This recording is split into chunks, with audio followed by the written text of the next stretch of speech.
Hi guys, today I'm going to tell you about how I became a vegetarian through a man called Mr. Sibuta and several other people.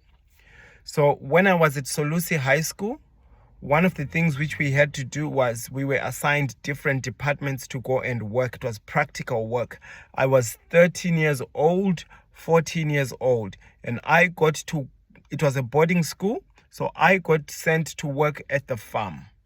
At the farm, I worked with Mr. Sibuta.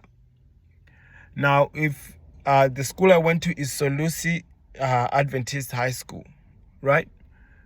So I think at that time it was called Solusi Secondary School. So with Mr. Sibuta at the farm, I learned, like, he really made me work hard. Like, we'd have to push wheelbarrows, dig in the garden and all these things. It was a lot of work. We had to harvest, a lot of things that we had to do, right? So that was good just for work ethic purposes.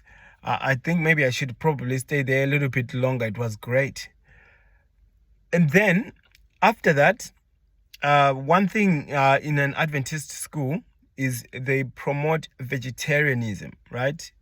They promote vegetarianism. I didn't grow up an Adventist, so Christian Adventist. So Adventists are just a subset of Christians, but some people say they're not Christians. So anyway, they're just a subset of Christians. And it was while I was working with him that I was questioning. Well, I wasn't even questioning. I found it absolutely ridiculous that someone could believe in the Bible and at the same time think that being vegetarian was something that the Bible promoted, right? I just thought this was silly. There was no ground, no basis. Now, you have to understand, I didn't know the Bible really. I'd never read the Bible before I came to Solusi. But I just thought there is no way. This is just too far-fetched. There is no way that God is going to ask a person to be a vegetarian. Because to me, the reason why we had animals, and then so I brought all these things up with Mr. Sibuta. And I said to him, the reason why we have animals, God gave us animals so we could eat them, right? So we can have protein I didn't even say that. I just said God gave us these animals so we can eat them. That's what I said.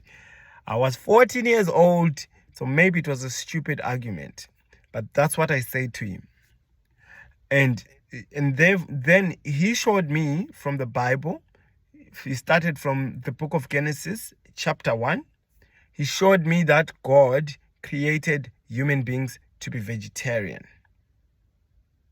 That was the first thing. So if you read the first 3 chapters of Genesis, you can see that God created human beings.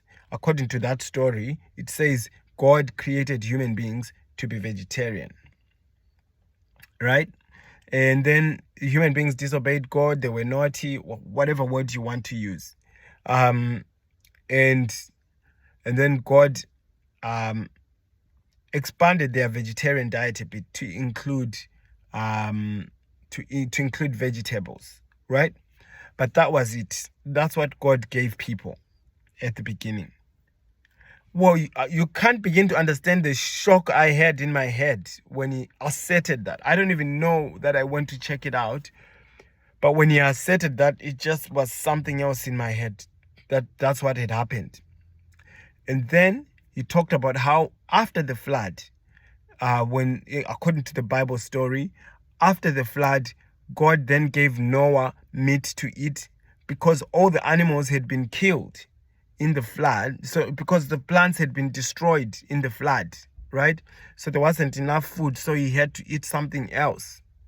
That's what he said.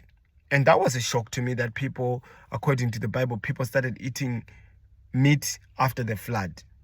That was a shock to me. Then he went down and showed how in the story of the Exodus, people cried for more meat. And he made his case, and I believed him. And after that, of course, I had other friends who were vegetarian, like my friend Hamilton Mbele. He was a vegetarian, and that actually proved to be a positive influence.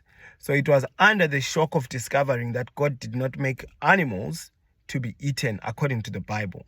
God made animals that we can have rulership over them, that the same way God has rulership over us.